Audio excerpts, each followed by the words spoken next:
नमस्कार दोस्तों, साहित्य की दुनिया में मैं मोनिका आपका स्वागत करती हूँ।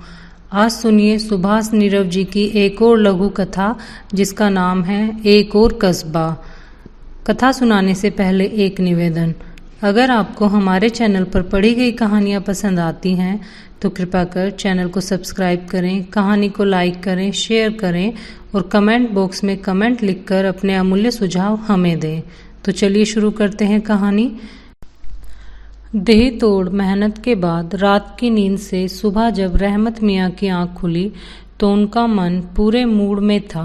छुट्टी का दिन था और कल ही उन्हें पगार मिली थी, सो आज वे पूरा दिन घर में रहकर आराम फरमाना और परिवार के साथ बैठकर कुछ उम्दा खाना खाना चाहते थे।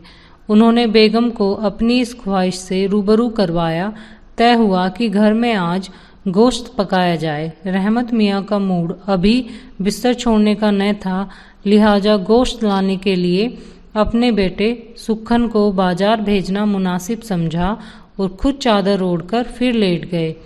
सुखन थैला और पैसे लेकर जब बाजार पहुंचा, सुबह के 10 बज रहे थे।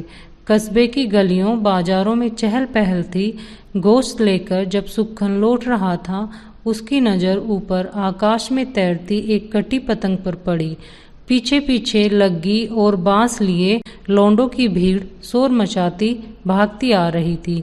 जमीन की ओर आते आते पतंग ठीक सुखन के ऊपर चक्कर काट रही थी। उसने उछलकर उसे पकड़ने की कोशिश की पर नाकामयाब रहा। देखते ही देखते पतंग आगे बढ़ गई और कलाबाजियां खाती हुई मंदिर की बाहरी दीवार पर जा अटकी।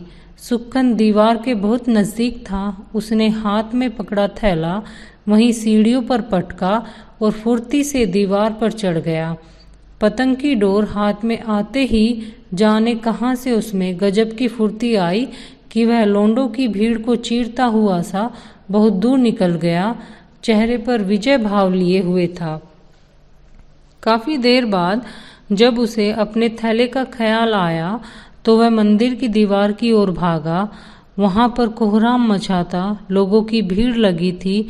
पंडित जी चीख चिल्ला रहे थे। गोश्त की बोटियां मंदिर की सीढ़ियों पर बिखरी पड़ी थी। उन्हें हथियाने के लिए आसपास के आवारा कुत्ते अपनी अपनी ताकत के अनुरूप एक दूसरे से उलझ रहे थे। सुखन आगे बढ़ने की हिम्मत न कर सका।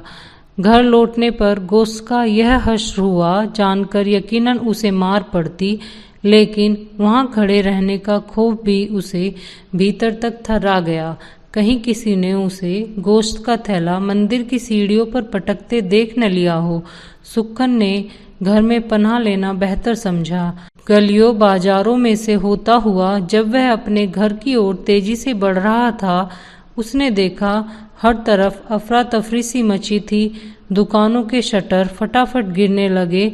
लोग बाग इस तरह भाग रहे थे मानो कस्बे में कोई खूंखार दैत्य घुस आया हो। इसी के साथ कहानी समाप्त होती है। कहानी सुनने के लिए आपका धन्यवाद।